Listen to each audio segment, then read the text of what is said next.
do espaço, visitando a Terra.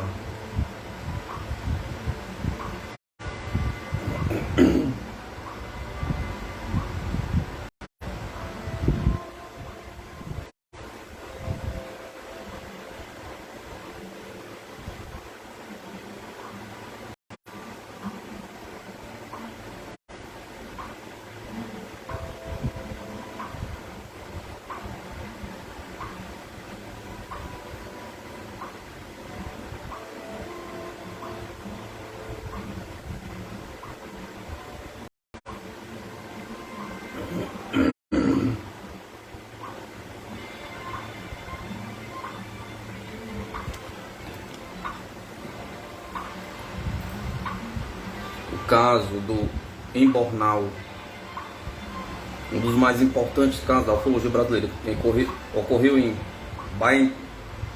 Baependi, sul de Minas Gerais, em 16 de maio de 1979. Nesta data, o sitiante Arlindo Gabriel de Santos observou e fotografou o pouso de 3 objetos voadores estranhos, além de testemunhar o pouso de um objeto de maiores dimensões tripulado. O caso do embornal ou caso Baependi é fortemente apoiado em evidência e ainda hoje é objeto de estudo da ufologia.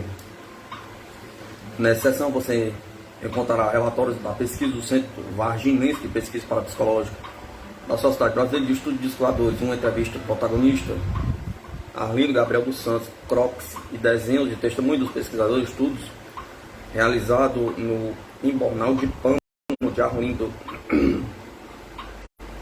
em 16 de maio de 1979, por volta das 8 horas da manhã. Arlindo saiu com mais 2 amigos para caçar no alto da serra. Na ocasião, ele portava um espingarda calibre 28, um revólver calibre 32, uma máquina fotográfica Tuca e um embornal de pano com alimentos. Por volta das 16 horas, os 3 amigos encontravam-se num bosque existente em um planalto situado a 3 km da fazenda Sobrado, onde Arlindo morava. Ele resolveu separar-se para cobrir melhor o terreno. Arlindo atravessou uma gruta e saiu em um descampado. Logo em seguida, ele observou um objeto descer muito rapidamente do céu. O aparelho desceu atrás de um cristal a uns 500 metros de distância de sua posição. Curioso, Arlindo dirigiu-se ao local para observar melhor. Ele caminhou aproximadamente 300 metros e logo pôde observar um objeto parado no chão.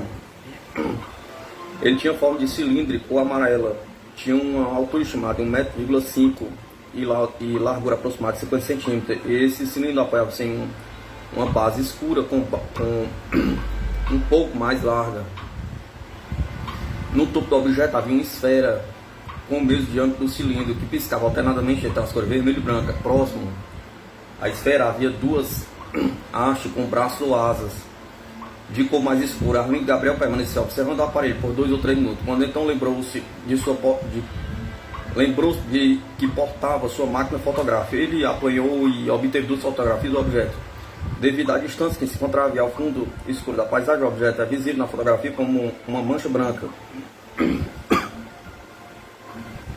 Arlindo deixou de observar o objeto momentaneamente. Ao tentar fotografar novamente o objeto, percebeu que este tinha desaparecido misteriosa e silenciosamente. Então o fato dele resolveu investigar o lugar, caminhar até o local. Ele percorreu um trecho de aproximadamente 50 metros, quando observou outro objeto que desceu e fincou-se no chão, numa distância de 46 metros da testemunha. Este aparelho tinha formato ovoide, com um diâmetro longitudinal de aproximadamente 1 metro. Estava em posição vertical e apresentava na sua parte inferior uma haste com uns 20 centímetros de comprimento. Na ponta desta haste havia uma espécie de espada de cor avermelhada que fincou-se na terra. Na parte superior deste objeto havia um cilindro curto com aproximadamente 5 centímetros de diâmetro.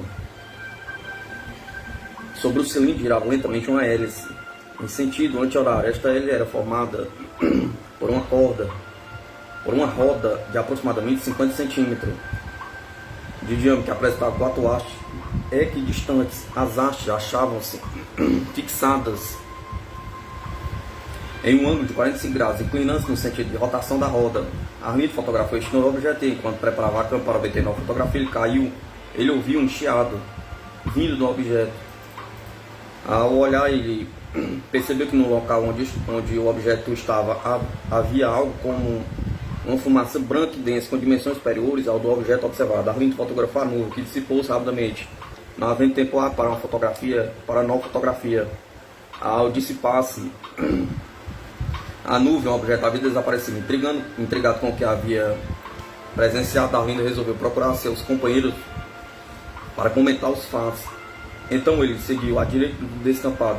Mal caminhou 10 metros e observou o terceiro objeto, que pousava a uns 80 metros de distância da testemunha. Este novo objeto ele pousou com certa força no chão. Tinha a forma de um barril com aproximadamente 1 metro de altura. Era listrado em vermelho e branco, tendo o topo e a base aguentou de 20 a 30 centímetros de diâmetro. A base estava assentada em um cilindro escuro com aproximadamente 25 centímetros, da altura por 15 centímetros de diâmetro. Da parte superior do cilindro, em posição horizontal, havia uma hélice que girava lentamente em sentido anti-horário. Tal aparelho balançava da esquerda para a direita sobre a base, como se fosse cair. Após o objeto parar estático no solo da hélice, também parou de movimentar-se. O corpo do objeto apresentava um movimento curioso, aumentando e diminuindo ritmicamente a parte mais larga de seu corpo. Lembrava movimentos respiratórios. Arlindo fotografou este objeto por 3 vezes. A primeira mostrando o objeto e seus últimos movimentos. A segunda e a terceira fotografia mostram o objeto já estático no solo. O tempo entre uma fotografia e outra foi de aproximadamente 1 minuto e meio. Arlindo resolveu buscar seus companheiros, se afastando do local. Ele havia caminhado aproximadamente 10 metros, quando ouviu um barulho estranho, definido por ele como um motor afogado. Ao olhar a direção do som, avistou um objeto bem maior que os anteriores, que desceu 10 metros à direita do terceiro objeto. Este novo tinha cor cinza e formato oval, tendo entre 10 e 12 metros de diâmetro. Na lateral do objeto havia uma estrutura semelhante a uma nadadeira. Havia também 2 objetos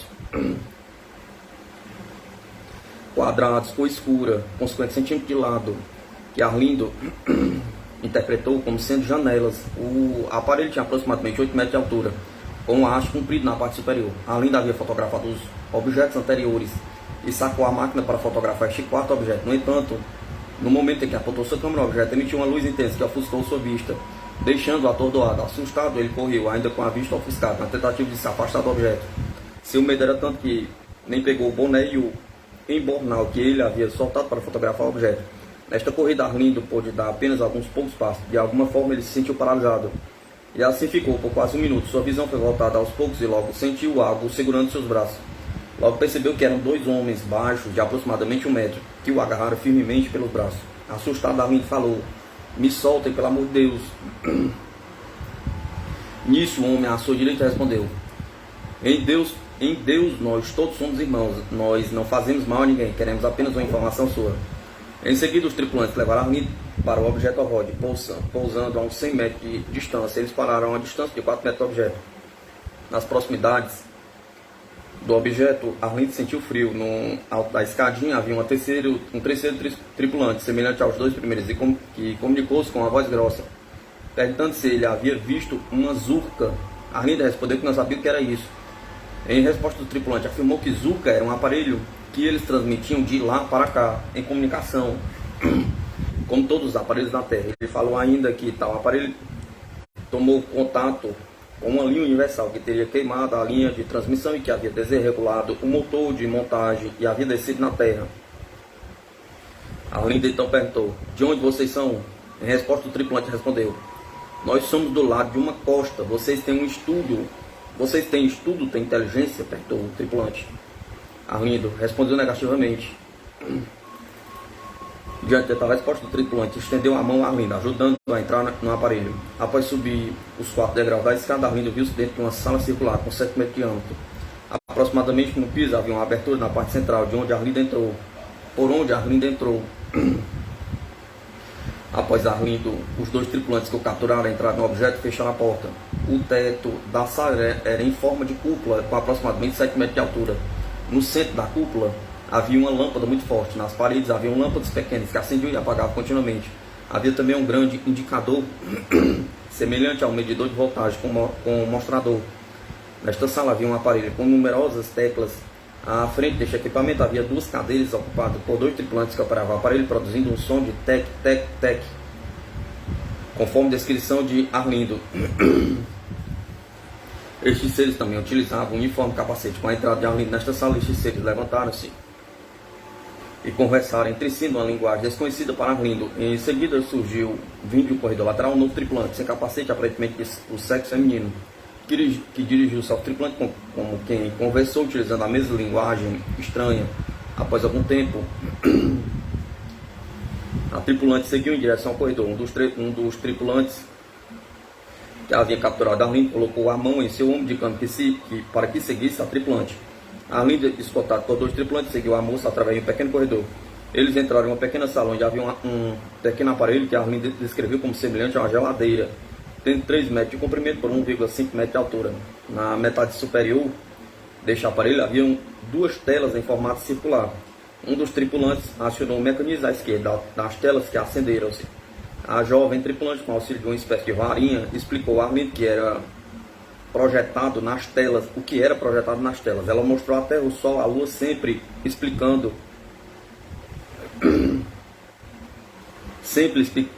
o que era observado. Em um dado momento surgiu na tela uma mancha cor de prata amarelada em contorno irregular. A tripulante explicou assim o que era projetado. Aqui é onde nós estamos. Nós viemos aqui e voltamos em poucas horas. Mas é de acordo com a rotação da Terra entre a sua própria Lua e o seu próprio Sol.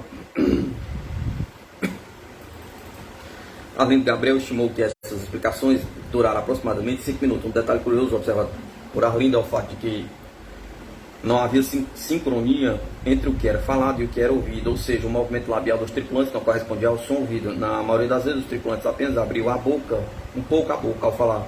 Outros detalhes curiosos é que, ao falar, o som não parecia vir da boca dos tripulantes, e sim do ambiente ao redor.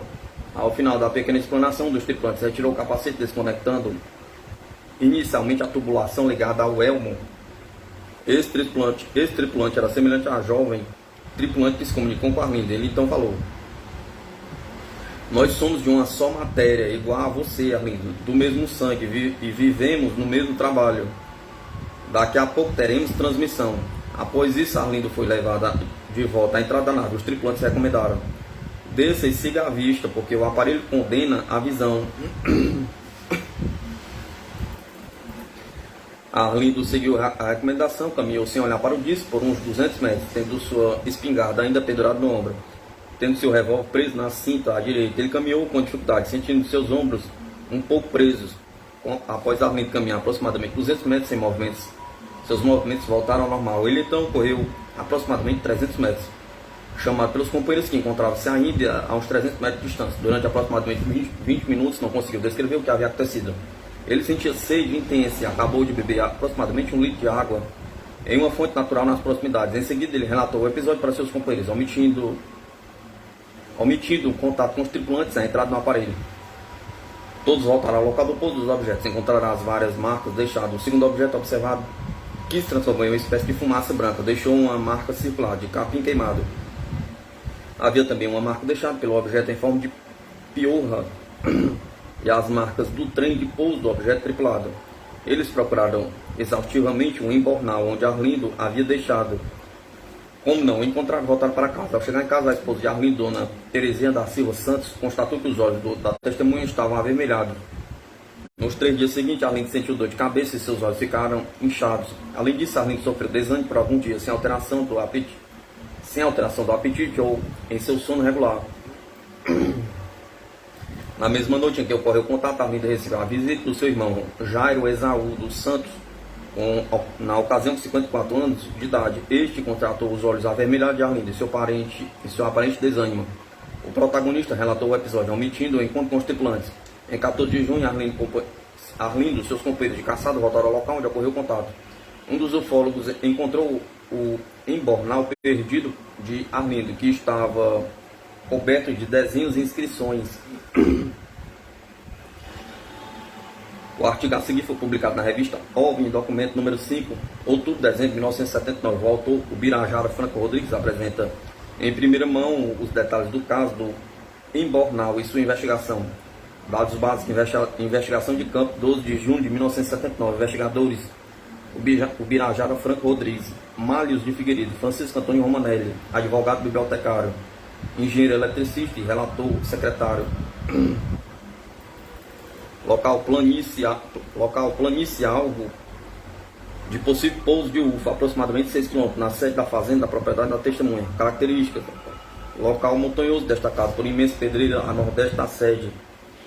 O local do possível pouso situa-se após a transposição da pedreira, cerca de 2 horas e meia.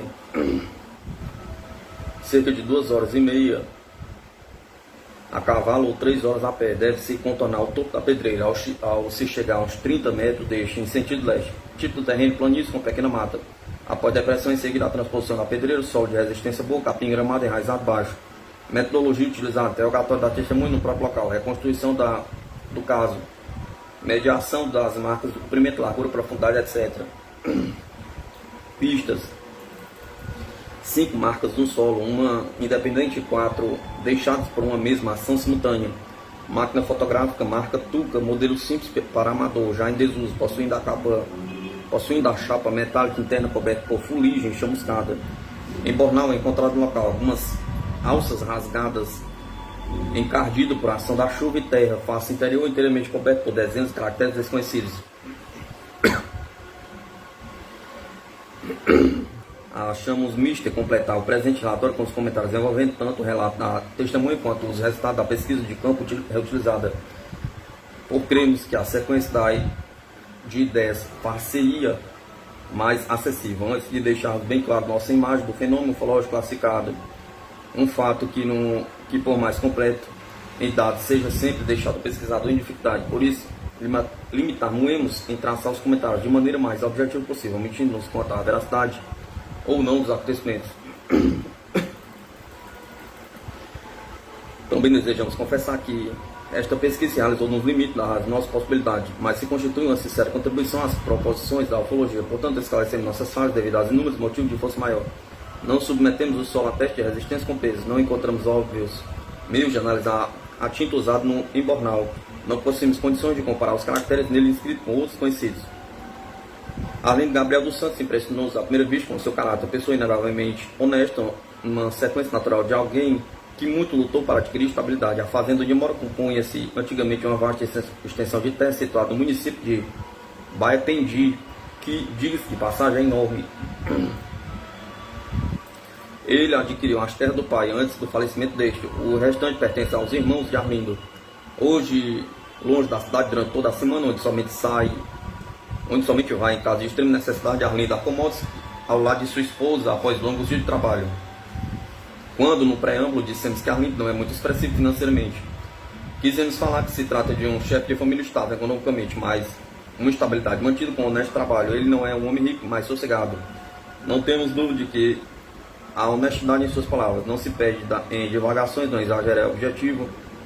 Sua gentileza e educação contagiou. Ainda criança contraiu tétano e em consequência apanhou uma deficiência auditiva que provocou gaguejo na articulação das palavras, mas jamais teve problema de ordem psíquica, segundo seus familiares. Ao contrário, parece-me firme, sóbrio, muito sensato.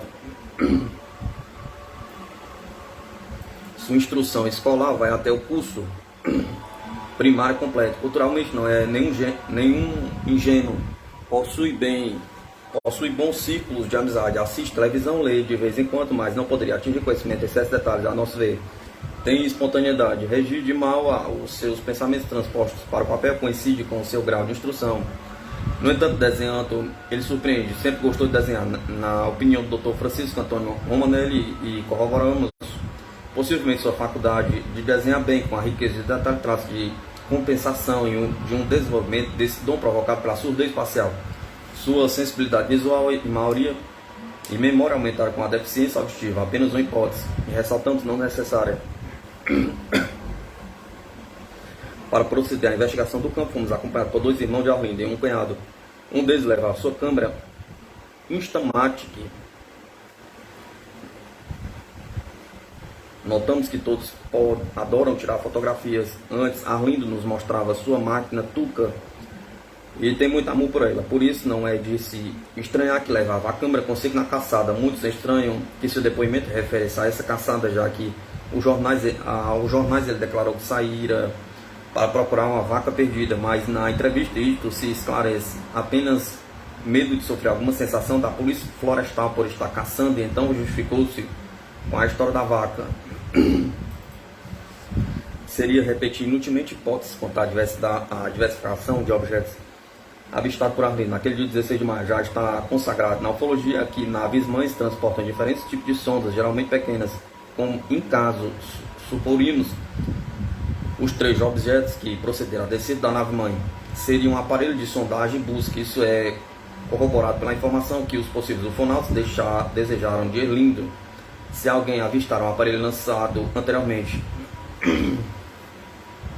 a testemunha conseguiu que o filme acusasse 4 imagens diferentes. 2 delas, pela distância, estão quase imperceptíveis. Daí incluímos apenas 2 nesse trabalho. Podemos ver os negativos e a sequência coincide perfeitamente com o depoimento. A última foto do objeto maior e último saiu toda em branco. Note-se que Arlindo disse que quando atirou o objeto disparou um relâmpago, justamente naquele instante que o paralisou. A intensidade da luz queimou a chapa. O terceiro objeto em solo transformou-se em fumaça. Sabe-se de certos UFOs que no ar vem apresentando uma série de fenômenos relacionados com fumaça ou nuvens, como a famosa foto tirada no Canadá por volta de 1972. O próprio filme Contatos Imediatos do Segundo Grau nos mostra o fenômeno um pouco estilizado, quando UFOs traçam rotas camuflando-se em imagens de nuvens artificiais, e o filme foi baseado em fatos e pesquisas reais. O astrônomo Antônio R. Guedes, fundador e presidente da Associação Astronômica Galileu Galilei de Vitória, Espírito Santo, vem estudando esse aspecto da ufologia. Tem constatado que UFOs realmente se camuflam ou se envolvem por fatores não sábidos em nuvens e fumaças artificiais. Essas sondas têm sido observadas por diversas testemunhas. Algumas, aos que parecem, são pura forma de energia e já chegaram a atravessar pela fuselagem de aviões de passageiros para depois desaparecer. Mas note-se, a incidência de observações desenvolveu-se até agora somente à noite na maioria. O caso de Arlindo nos mostra, portanto, um aspecto inédito, o avistamento desses pequenos engenhos de dia com detalhes. Outro ponto positivo em favor do depoimento é que as sondas possuem hélices e uma delas apresentou sintomas de queima de combustível. Isso indica que são máquinas destinadas a observações dentro da atmosfera, a pouca altura e não engenhos interplanetários ou para viagens interestelares. Vejamos, com a prévia descida de um grande UFO ovalado, apoiou-se em 4 pés, era branco e caracterizado por uma ponta em sua parte superior. A descrição coincide com o objeto mostrado na ordem do documento número 4, página 18. O último objeto em cima para baixo. Na revista, o objeto possui 3 pés e de Arlindo 4. Achamos que seria o mesmo tipo de aparelho. A diferença de um pé contaremos ao falar das pistas. Diz Arlindo sobre os demais efeitos. Fez um barulho esquisito, feito o motor quando está afogado. Sabemos que a grande maioria dos contatos de qualquer dos 3 graus não apresenta o mínimo de ruído, mas há um engano por parte dos ufólogos ao se fazer tal afirmação. Pelo que temos observado, e não se nega, a testemunha geralmente crê ter avistado UFO a baixa altitude, estranha ausência de ruído. Mas o leigo normalmente à noite, quando há pontos de referência, erra de cálculo da distância. Vendo um UFO enorme a enorme altitude, talvez até em órbita fora da atmosfera, julga estar ele voando baixo, daí a ausência de ruído perceptível. Temos notado em nossas pesquisas que quando há o contato bem próximo de fato, 250 metros, as testemunhas são unânimes em afirmar terem ouvido ruído forte.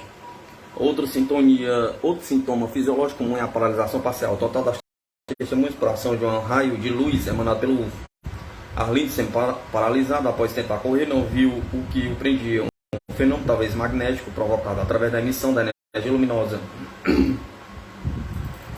Olhando para trás, notou 2 homens. Aí começa o maior ponto em favor de Arlindo. Além das coincidências de detalhes, outros depoimentos, existe total ausência de fantasia, exageros e longas prosas, cheias de uma filosofia duvidosa, capacetes quase do tamanho da cabeça deles mesmos, coberturas para a cabeça, pequenas como na foto do clássico de Elizabeth, Inglaterra, quando seu pai a fotografou e constatou a figura de um astronauta situado, quiçá em outros planos dimensionais, acima da cabeça da garota, década de 60. Tal declaração coincide com o incidente famoso do Antônio Vilas Boas, quando conduziram ao interior do UFO e muitos outros.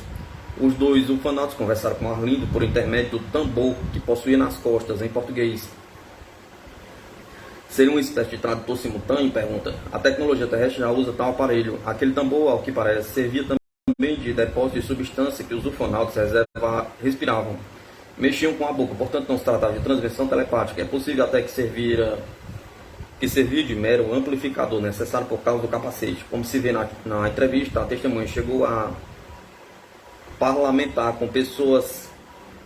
conversar com pessoas sem capacete no interior do objeto. Arlinda, ao se aproximar, sentiu que o objeto era frio, um ar frio. Betty Hill também depois a mesma coisa. E o detalhe é lembrado por Hans Rosen em Os Ufonautas. Não tinha a menor dúvida de que se tratava de um aparelho físico e que era frio também. Era mais frio dentro dele do que fora. Também disse Betty Hill. Eles davam a impressão de gente normal, mas tudo parecia um tanto frio, a meu ver, quando saí do disco estava mais quente fora. Tal como no caso de Barney e Betty Hill, um homem suposto comandante o esperava no alto de uma escada de 4 degraus, perguntando sobre o que era a Zurka que procuravam. Tal ufonauta lhe respondeu que era um aparelho que eles transmitiam de lá para cá, em comunicação como todos os aparelhos na Terra. Disse que ele tomou contato com uma linha universal. O emprego dos termos transmitiram a linha universal e vem corroborando uma lógica nos termos científicos atuais. Ou seja, as viagens a grande distância no espaço seriam empreendidas de maneira ideal e se lograsse desmaterializar e rematerializar em moléculas ou átomos um espaçonave com tripulantes e tudo. Daí o termo transmissão retrataria exatamente um sistema como tal. Teria, quem sabe, as moléculas desintegradas da nave, quer sejam projetadas em correntes vibratórias ou magnéticas, ou seja lá de que tipo, que sem dúvida cortam o universo ligado mundos e espaço? Pergunta. Seriam tais correntes as linhas universais? Pergunta.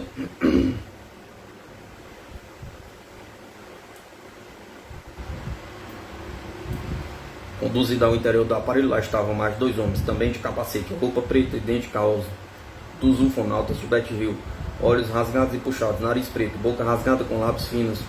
Descrição fisionômica inteiramente coincidente com o relato sobre humanoides do tipo ora tratado.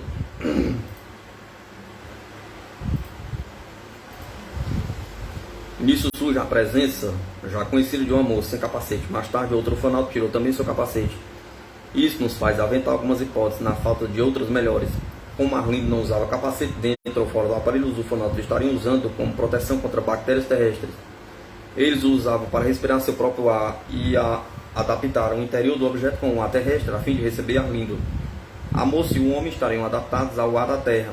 Respirar por longo tempo o ar terrestre, que tem excesso de oxigênio, seria prejudicial aos não adaptados. Tendo sido aberta a porta de entrada do aparelho, houve receio de contaminação, constatando o contrário, e 2 deles tiraram o capacete. Vale aqui citar um pensamento abalizado de Carl Sagan em Civilização Cósmica. O chauvinismo acerca do oxigênio é comum. Se um planeta não possui oxigênio, é considerado inabitável. Esse ponto de vista ignora o fato de que a vida surge na Terra na ausência do oxigênio. De fato, o chauvinismo quanto ao oxigênio, se aceito, logicamente irá demonstrar que a vida é impossível em todo o resto do universo. Fundamentalmente, o oxigênio é um gás venenoso. Ele tanto se combina quimicamente como destrói as moléculas orgânicas das quais é composta a vida terrestre. Há muitos organismos na Terra que vivem sem oxigênio, muitos organismos que são envenenados por este elemento. Num cenário brilhante de adaptações evolutivas, organismos como insetos, sapos, peixes e gente aprenderam não somente a sobreviver na presença desse gás venenoso, como na realidade a usá-lo para aumentar a eficiência com que se processa o metabolismo dos alimentos. Mas isso não deve nos impedir de perceber a natureza fundamentalmente venenosa desse gás. Arlindo foi então conduzido a um outro cômodo, passando por um corredor. Lá a moça colocou diante de um espelho, semelhante a uma geladeira, que foi acionado. Uma espécie de monitor. Surgiram as figuras da Terra, Lua e Sol, com o afastamento da imagem da Terra. Apareceu uma mancha em seu lugar. Ao que tudo indica, a moça se referiu a viagens interestelares através do chamado hiperespaço. Inclusive, por suas palavras referidas por Arlindo, a coisa talvez dependa de uma posição especial provocada pela situação da Terra, Lua e Sol, de acordo com possíveis graus e efeitos de gravitação. Então, a tal sondagem A tão sonhada passagem para o universo coexistente permite acesso ao nosso. À frente, perguntamos à testemunha se não acontecera algo mais do que narravam, ou se sonhara posteriormente com outros detalhes dos quais não se lembrava. A resposta foi afirmativa, mas seus posteriores sonhos são recordados confusamente vagos. Daí supomos que houve, num caso, canalização inconsciente de fatos vividos. São inúmeros os fenômenos de terceiro grau em que a testemunha não se lembra da experiência, submetida à hipnose regressiva e revela novos pontos.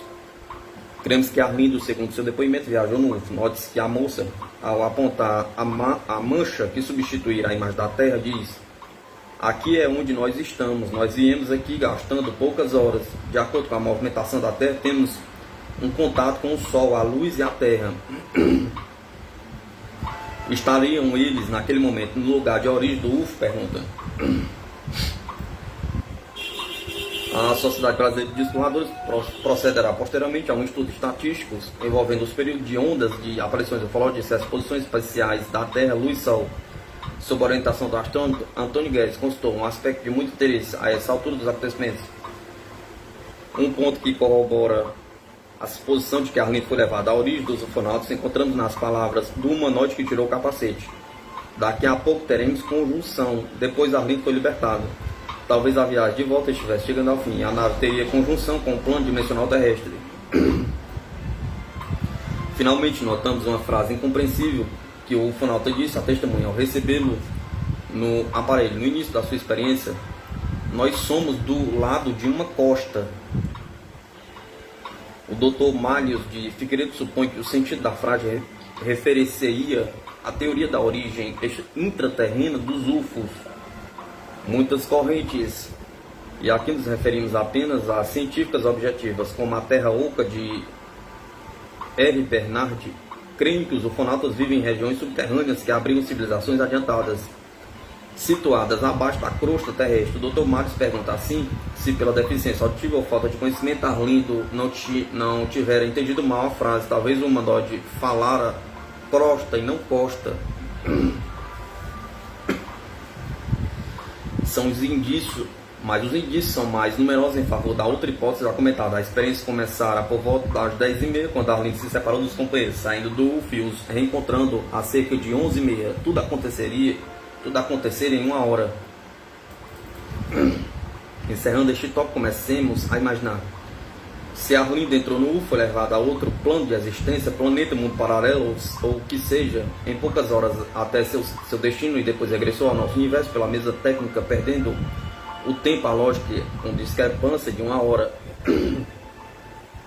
Se tal técnica utiliza recursos de velocidade ainda inconcebidos para a nossa ciência, se para os homens em terra passou-se apenas uma hora, e quem sabe há algo mais envolvendo a teoria da relatividade que não conhecemos, e então tomamos a liberdade de descontraidamente usar uma frase do filme Contato Imediato Terceiro Grau, quando um cientista da base de pouso secreta, ao ver sair um enorme UFO, o comandante Taylor, desaparecido em 1945, tão jovem quanto na época em que sumiram com seu avião, exclama maravilhado: Einstein tinha a mesma razão. Antes de nos dirigirmos a cavalo para o local do suposto pouso, o Dr. Francisco Antônio Romanelli solicitou de Arlindo a câmera com que havia obtido as fotos do fenômeno. A testemunha reclamou que não conseguiria mais bater fotos, pois todos os filmes que utilizaram saíam totalmente brancos. Fato constatado por nós com um rolo de negativos inutilizados. Abrindo a câmera do pesquisador, constatou que a chapa de proteção interna está queimada e coberta de fuligem. A impressão é que este efeito físico foi provocado por intensa radiação. No momento em que eu soltou um relâmpago na testemunha, justamente na hora em que esta bateu a quarta foto. Nos negativos, juntamente, a quarta chapa está totalmente em branco, mas se nota que foi batida no local do pouso 5. No local do pouso há 5 marcas, uma independente, deformada, irreconhecível. Diz Arlindo que, por ação de tatu, realmente esse animal não pode ver um pequeno buraco no chão. A pressa em aumentá-lo seria o traço físico do terceiro UFO, tipo piorra.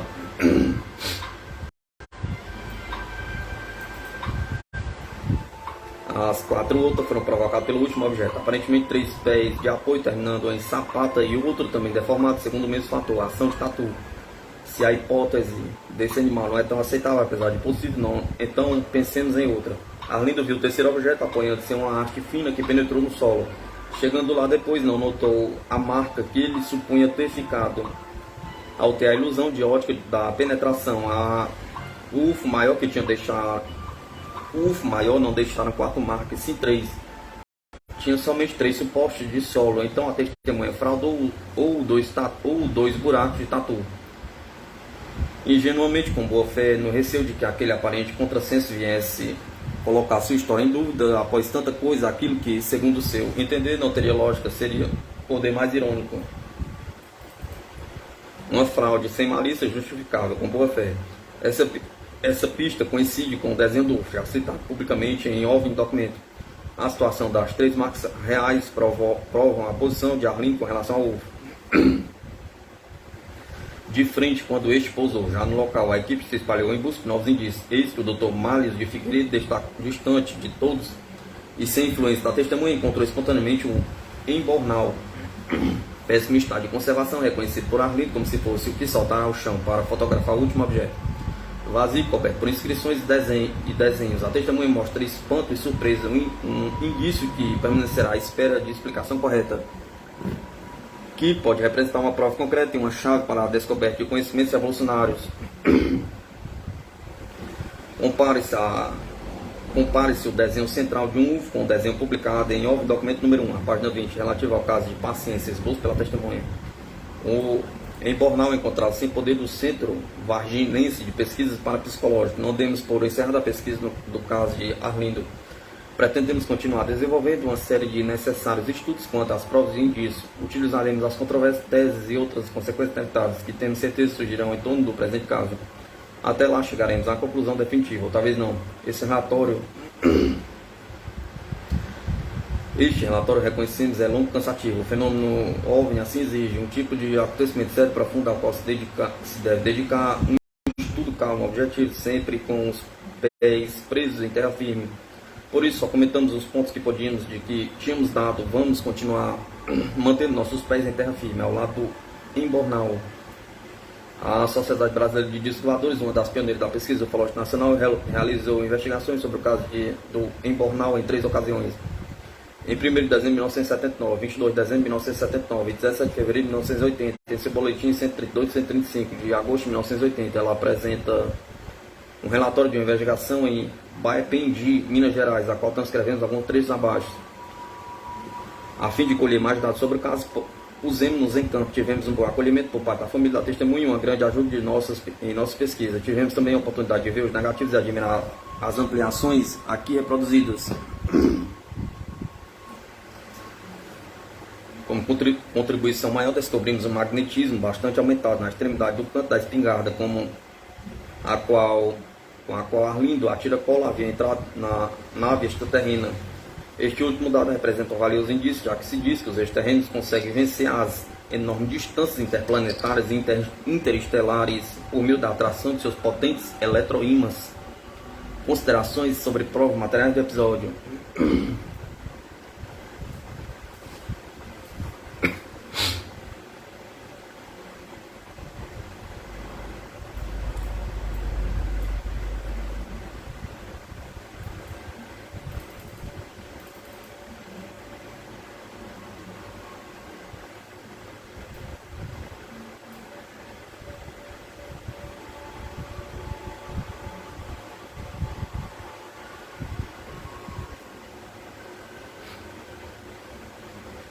Cálculo das dimensões do objeto.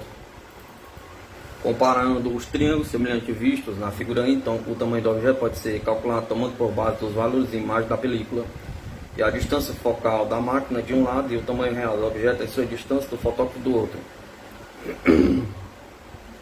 Conhecendo-se apenas 3 destes dados, inclusive a distância focal da máquina fotográfica, podemos calcular a quarta grandeza, o tamanho do objeto fotografado. Para maior precisão, o cálculo deverá considerar o tamanho do objeto nas ampliações e este valor será dividido por 12.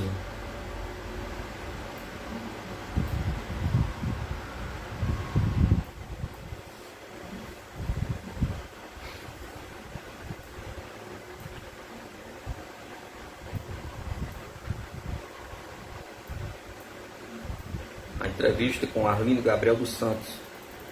Transcrevemos a seguir trecho da entrevista realizada por pesquisador do Centro Varginense de Pesquisa Parapsicológica, com Arlindo Gabriel dos Santos, protagonista do contato de terceiro grau na zona rural de Baependi, sul de Minas Gerais, publicado na revista OVNI, documento número 5, em outubro de 1979.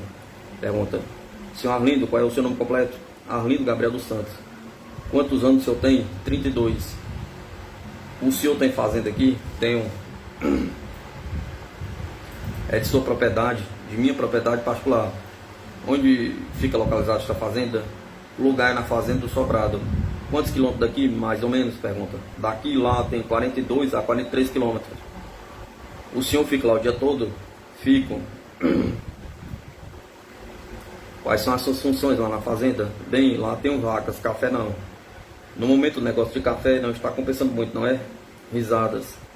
Arlindo, nós ficamos sabendo por intermédio de outras pessoas e jornais que o senhor viu aquelas paragens, alguma coisa estranha. E que o senhor fotografou isso. Gostaria então que me dissesse quando foi o que isso aconteceu. Como que foi, né? Responde. Quando? Pergunta. Foi no dia 16 de maio. A que horas mais ou menos? Eram mais ou menos 10h30. Da noite? Não, do dia.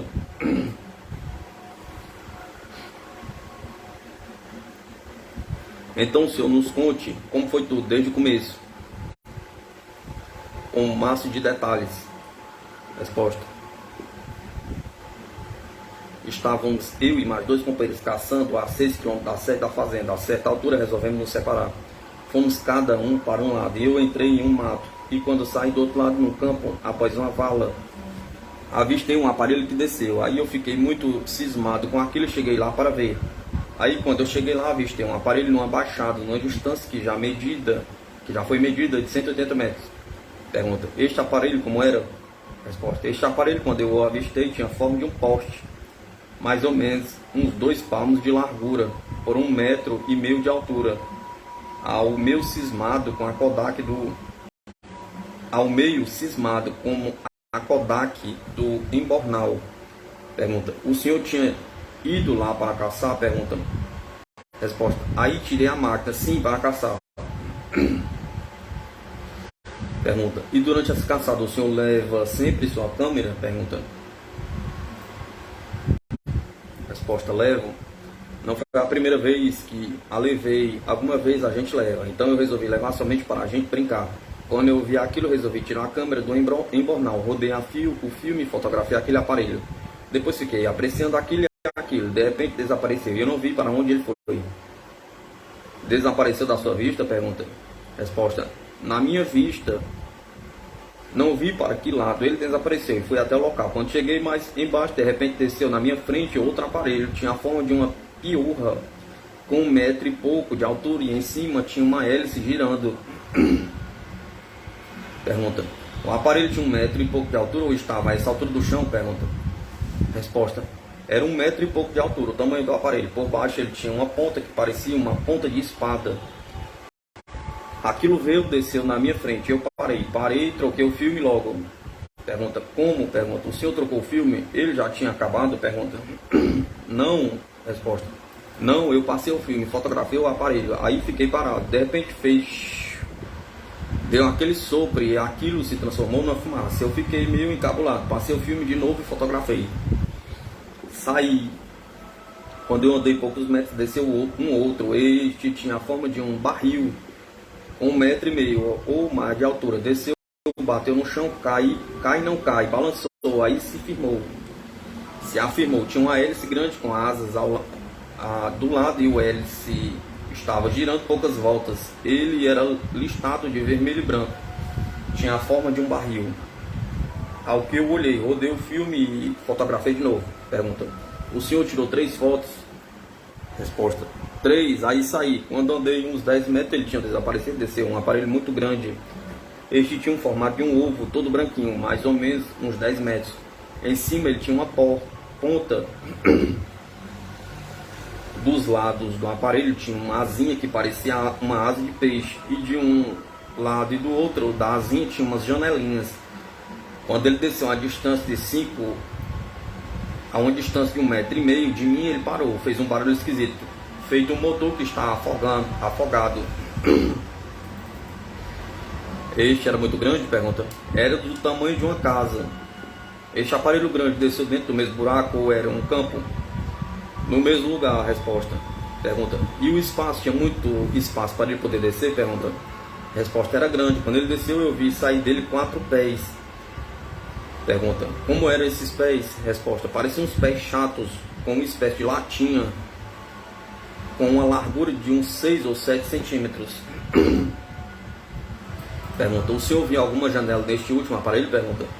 Resposta. Aí, quando deixei minhas coisas no chão e tornei a passar o filme, levei a Kodak para fotografar, deu um relâmpago. Pergunta. Relâmpago, luz? Pergunta. Resposta.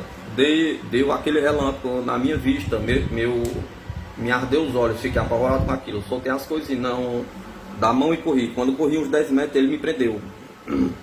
Pergunta. Quem prendeu? Pergunta. Resposta. Um aparelho me prendeu e eu quis sair. Pergunta. Quer dizer, o aparelho estava lá e o senhor tentou andar e não conseguiu? Pergunta. Resposta. Não, aí eu corri. Quando ele deu aquele relâmpago que me atrapalhou a vista, eu senti medo e corri. Quando eu corri um pouco, fiquei preso. Eu não vi o que me prendeu, mas... Pergunta. Não conseguiu se mexer? Pergunta. Resposta. Não podia me movimentar. Aí eu fiquei nervoso essa hora. E quando eu olho para trás, tinha 2 homens com aquele capacete, borracha, luvas. Pergunta. Era mesmo capacete ou uma espécie de boné? Pergunta. Resposta. Era capacete mesmo. Pergunta. Estava muito apertado na cabeça dele? Pergunta. Resposta. O modelo era quase do tamanho da cabeça dele mesmo. Vi também um tamborzinho nas costas dele sair, um cano que fazia uma volta e se prendia no alto da cabeça. Na frente era de vidro, eu só via o rosto deles. Fiquei nervoso essa hora e os homens me pegaram, cada um num braço. Falei para eles, pelo amor de Deus, me soltem. Eles então me disseram, em Deus nós todos somos irmãos. Pergunta. Ele lhe disse isso com a boca? Ele lhe disse isso com a boca? Resposta. Mas o som saía pelo tamborzinho nas costas. Pergunta. Mas ele mexia com a boca ao falar? Resposta. A boca mexia, mas a voz parecia que não era na frente, era do outro lado. Então ele falou assim, em Deus nós todos somos irmãos, não fazemos mal a ninguém, apenas queremos uma informação. E me levaram para o aparelho. Quando eu cheguei perto do aparelho, senti que ele era frio. Pergunta. Dentro? Resposta. Fora do aparelho. Quando cheguei perto, senti um ar frio. Ali um homem em pé, numa escada com 4 degraus. Então o homem estava em pé. Eu cheguei meio nervoso, olhando para um lado e para o outro. Ele vai perguntar para mim. Pergunta. Este também tinha capacete? Resposta. Tinha capacete da mesma forma, igual aos outros. Pergunta. E o rosto dele era diferente dos outros? Resposta. Era diferente. Então ele me perguntou se eu não dava notícia. Se foi visto uma surca ali por perto. Pergunta. Como? Uma surca? Surca? Pergunta.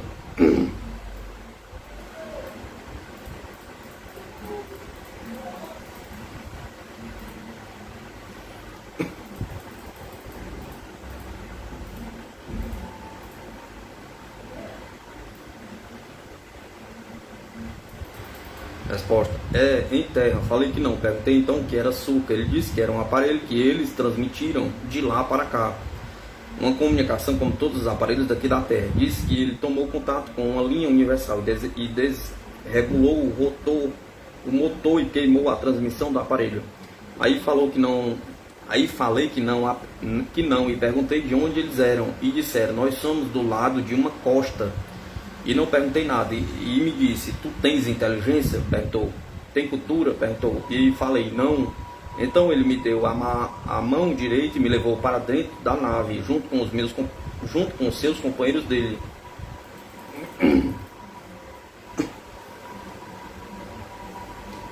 Pergunta. A mão dele tinha luva? Resposta. Tinha, era frio e liso. Pergunta. Nesse momento o senhor já estava dentro do aparelho ou na escada? Pergunta. Resposta. Não, ele pegou minha mão. Eu subi a escada de 4 degraus e entrei no aparelho. Pergunta. Como era a porta? Resposta. A porta era quadrada, com mais ou menos 1 metro e pouco. Pergunta. O senhor notou algum controle para abrir essa porta? Pergunta. Não, já estava aberta quando entrei. Pergunta. É a temperatura dentro do aparelho? Resposta. Parecia que eu estava dentro de um outro mundo. Era meio frio, esquisito, com um cheirinho de poeira. Tinha 2 outros homens sentados na cadeira poltrona. Pergunta, os homens estavam de capacete também? Resposta, estavam de capacete da mesma forma. Pergunta, de que cor era a sua roupa? Resposta, era preta. O senhor observou seus olhos? Resposta, os olhos deles eram meio rasgados, puxados. O nariz reto, a boca rasgada também, como se estivesse rindo. Pergunta, lábios? Lábios finos, as feições eram como a de um homem como nós, sem barba. Esses homens estavam fazendo barulho, batendo máquina, batendo máquina. Pergunta, batendo máquina? Resposta, batendo máquina. Não posso, mas não posso descrever essas máquinas. Não eram de escrever, sei lá, eram máquinas esquisitas e eles batiam. De repente se levantaram, conversando um com o outro, chacoalhando com a cabeça, mas eu não compreendi nada. Então saiu de uma sala uma moça vestida de branco, luvas. Pergunta, capacete? Resposta, não, essa não tinha, cabelos assentados dos lados, cor de pele morena, bonita moça, olhos, nariz e boca eram da mesma forma dos outros. Mesmo modelo, ombro esborrachado, baixinha. Perguntei a cor do cabelo dela. Resposta, era escuro.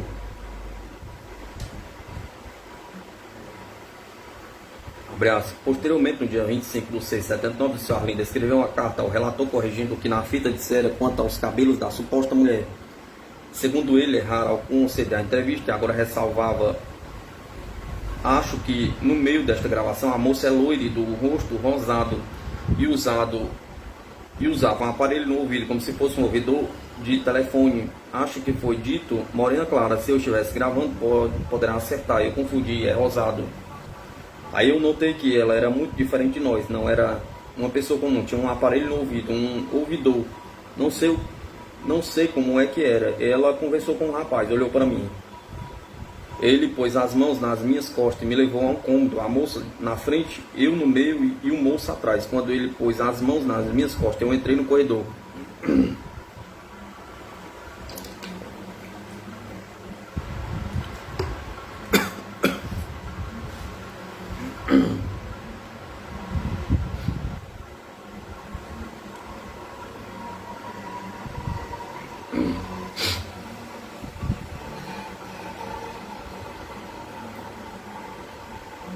Pergunta, a moça falou alguma coisa para o senhor?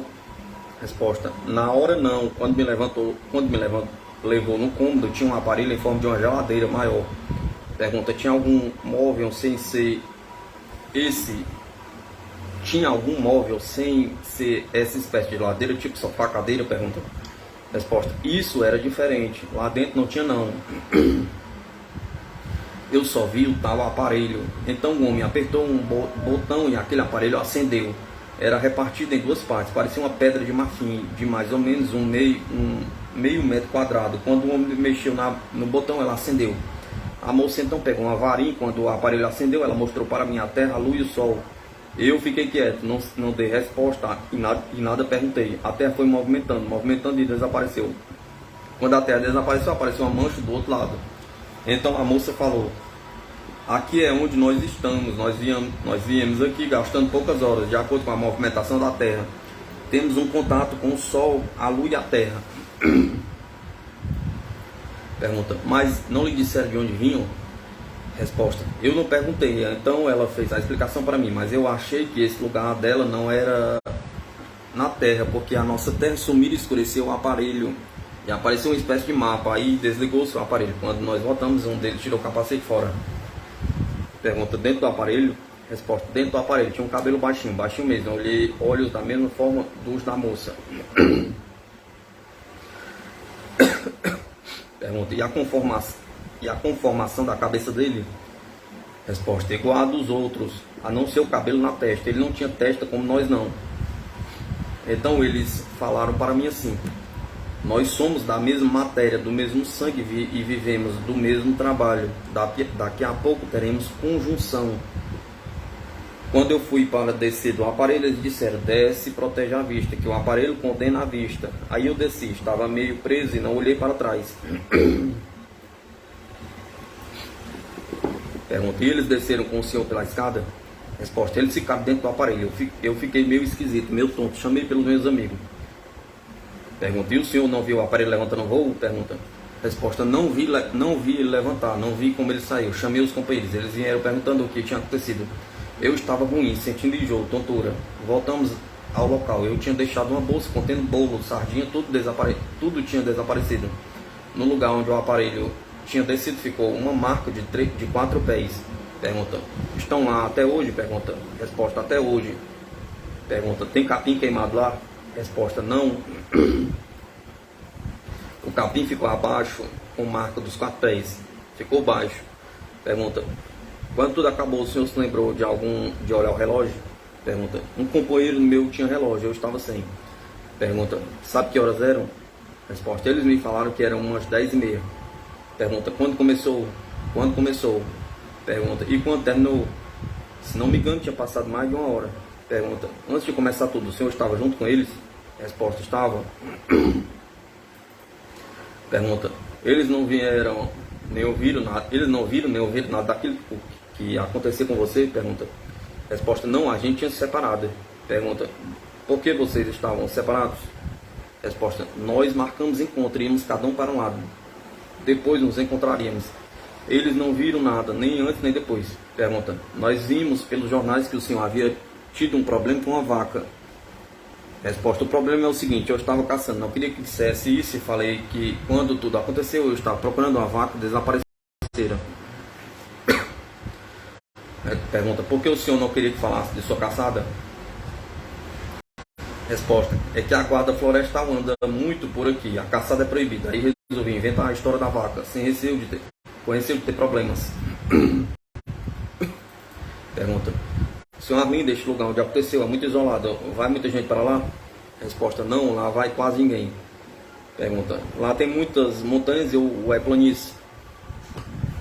Resposta, tem muita montanha por perto e campo. Pergunta, quantos objetos o senhor viu? Resposta, 4. Pergunta, durante isso tudo, durante qualquer das aparições, o senhor sentiu alguma coisa na pele? Não. E na hora que entrou no aparelho? Pergunta, senti um frio. Pergunta, e depois que voltou para lá, entendi, o que o senhor sentiu? Resposta, durante muitos dias eu fiquei com os olhos inchados. Pergunta, o senhor fica com a menina dos olhos, essa bolinha dilatada, sofria da vista? Não. Pergunta, naquele dia em que tudo aconteceu, dormiu bem? Pergunta. Resposta, dormi, mas fiquei com aquilo na ideia. Pergunta, sonhou com alguma coisa? Resposta, sonhei a mesma coisa, que entrei dentro do aparelho.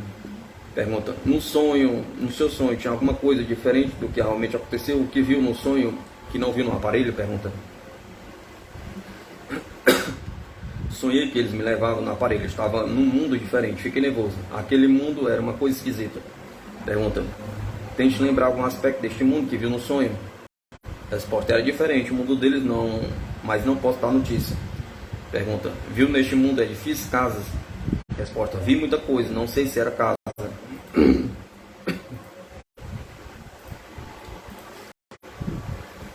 Pergunta,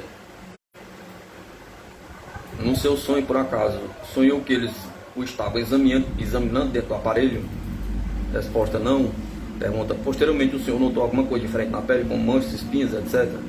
Não notei nada. Pergunta, a parte inferior da sua barriga estava dolorida? Não. O senhor foi examinado pelo Dr. Evaristo, foi ele quem lhe mandou chamar, ou o senhor mesmo quis fazer esse exame? Resposta, ele me mandou chamar, eu fui e ele me disse que meu coração estava um pouco acelerado. Pergunta, ele tentou hipnotizá-lo, fazer ele dormir? Resposta, não. Uma pergunta que escapou, quando tudo terminou, que horas eram? 11h30. Pergunta, para encontrar seus amigos, o senhor andou muito? Resposta, andei muito, fiquei frouxo porque estava me sentindo mal. Resposta, o aparelho em forma de piorra, ou seja, o segundo rodava muito? Pergunta, só a hélice dela. Pergunta, o que o senhor acha que foi isso tudo que o senhor viu? Resposta, antes de conhecer, eu achava que essas coisas eram daqui mesmo da Terra, algumas experiências que eles estavam fazendo. Pergunta, eles quem? Resposta, gente daqui mesmo. Depois disso, tenho certeza de que eles são de outro mundo. Pergunta, o senhor acredita em disco voador? Resposta, não acreditava. Quando esse aparelho desceu, eu achei que não era daqui, não era da Terra. E lembrei do disco voador. Pergunta, senhor Arlindo, o senhor assiste cinema? Resposta, assisto. Assiste muito? Pergunta. Resposta: muito poucas vezes, porque não mora aqui. Pergunta: já assistiu algum filme de disco voador? Resposta: já assisti na televisão. Qual? Pergunta: não lembro o nome. Pergunta: o senhor gostava desse tipo de assunto? Interessava-se? Resposta: eu me interessava. Pergunta: o seu irmão se referia a um certo relógio, o que é isso? Resposta: esse relógio estava dentro do aparelho. Parecia um relógio de usina grande que ficava dando a volta. Ia até o meio e voltava. O aparelho era encantado, tinha muita coisa dentro dele. Alavancas, botões, a cor dele era meio marrom, não sei de que material era. Pergunta: a cor do aparelho por fora era marrom? Resposta: por fora era branco como uma neve, por dentro era marrom, o material dele alumiava. Pergunta: os homens que o levaram para dentro não tiraram a sua roupa, nem examinaram o seu corpo? Resposta: não, só se me examinaram e eu não vi, mas não senti. Pergunta: a moça que o levou para o cômodo só fez isso para lhe mostrar o aparelho? Só. Pergunta: o senhor disse que havia um homem na escada que o levou para dentro. Tinha a tal moça. Quantas outras pessoas havia? Resposta: 2 foram me buscar onde eu estava. Quando eu cheguei no aparelho tinha mais um e dentro do aparelho tinha mais 2. Depois a moça. Tinha 5 homens e uma moça. Pergunta: o que mais lhe falaram? Resposta: falaram muita coisa, eu não compreendia nada, muita palavra estranha. Não sei que palavras eram.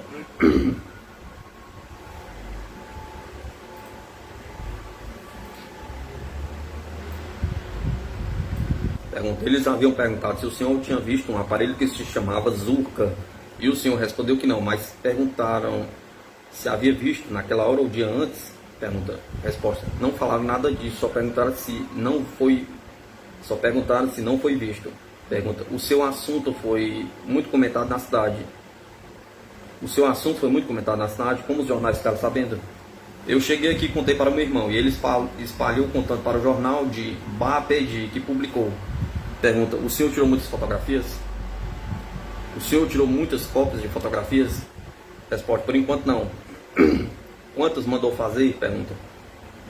Primeiro só revelaram as fotos, depois o doutor Alvaristo mandou fazer cópias e levou para o Rio de Janeiro. Depois foram reveladas mais 4. Eu tirei 4 fotos na hora. Pergunta: quando o senhor entrou no aparelho, estava com a câmera na mão? Sim. Eles não lhe perguntaram o que era aquilo, nem tentaram lhe tirar? Resposta: nada disso. Entrei no aparelho de revólver e espingarda, não mandaram tirar. Também não lembrei, o revólver estava na cintura e a espingarda no ombro. Pergunta: por que deixou os embornais no chão? Resposta: eu estava com 2. Um ficou no ombro, eu estava com o corpo preso. Deixei um embornal no chão para poder fotografar o aparelho, e ali ficou. Pergunta: o senhor viu se eles tinham alguma arma ou alguma coisa que aparecesse? Resposta: dentro do aparelho tinha muita coisa, mas nada que parecesse com arma. Pergunta: o senhor tem alguma coisa a mais a dizer sobre o caso? Pergunta: por isso é só, muitas pessoas não acreditam, porque não viram o que eu vi, mas eu tive contato e tenho o prazer de falar.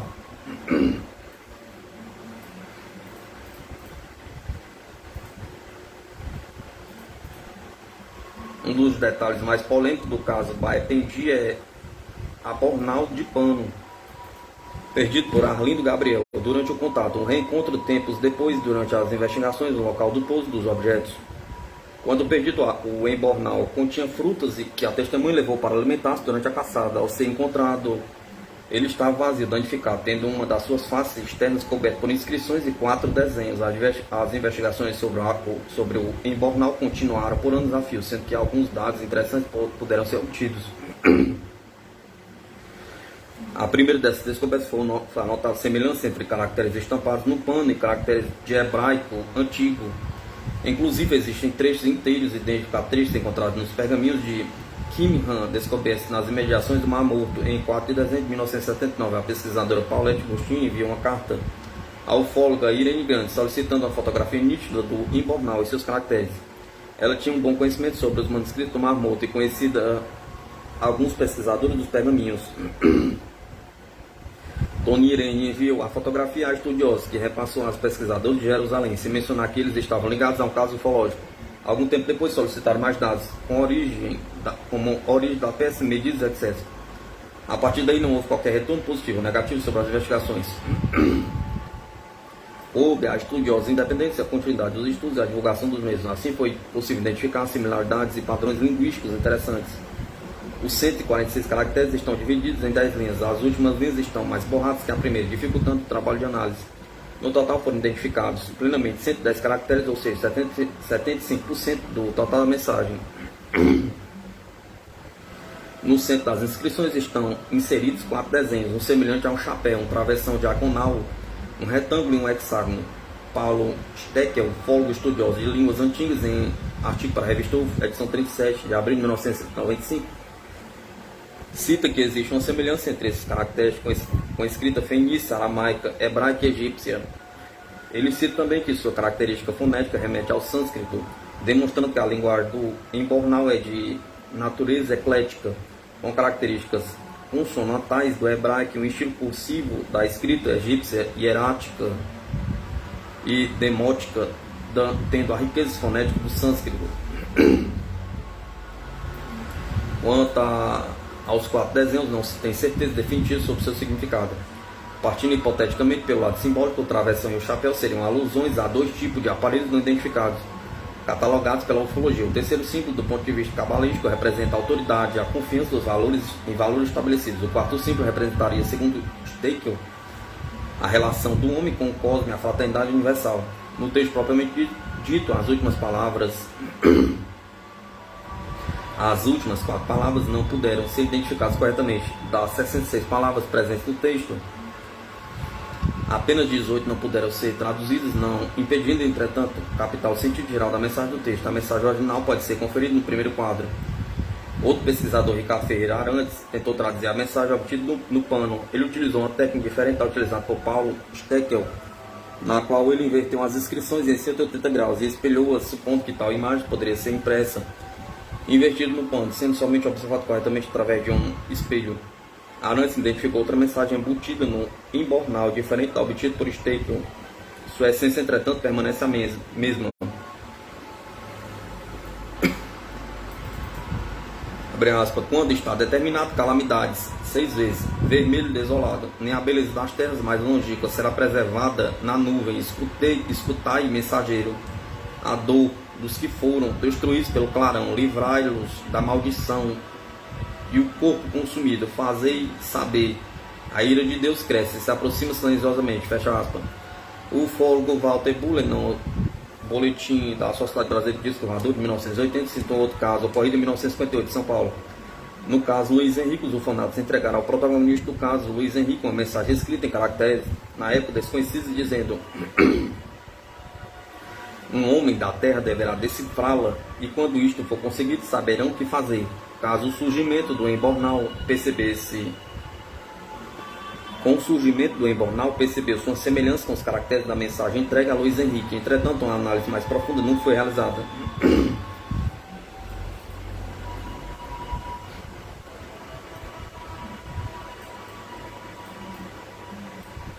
Um dos detalhes mais interessantes do caso ufológico de grau elevado é referente ao aspecto físico-comportamental dos tripulantes dos aparelhos.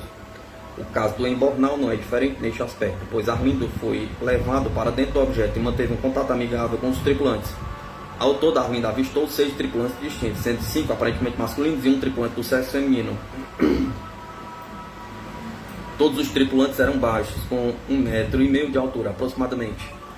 Todos os 5 tripulantes masculinos vestiam um uniforme inteiriço de cor escura, com capacete transparente